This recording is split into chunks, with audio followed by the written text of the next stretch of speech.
I got to looking at this and I'm like, well, this may mess with my idea of the tank, but I don't think it will.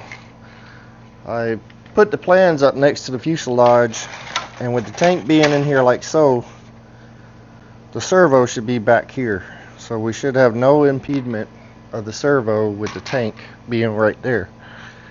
So I think I'm gonna get the push rods in and kind of set up, and then I think the next thing on this, as far as the tank goes, is I need to iron out what I'm gonna do with that tank, because it won't fit up front because it's too tall. The 8-ounce won't fit either because of that servo or the electric retracts.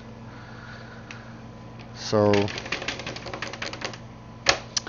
that's my dilemma. That's what I'm planning on doing though. But that's what I'm thinking of, is I'm gonna mount it right there. It's still ahead of your CG, so you're still gonna get the weight from the tank being in the front of the CG, because the CG is way back here. Yeah, there's F3. CG's about right in there. So our tank's still up here, and that motor is pretty heavy.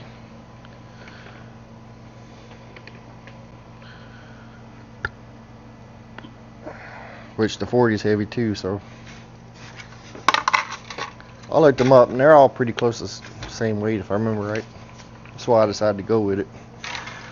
But I think that's what I'm gonna do with the tank. I just gotta adjust those formers, or clearance them quarter rounds, and then put some padding in there for the tank, and then we can set the tank up and then anchor it in.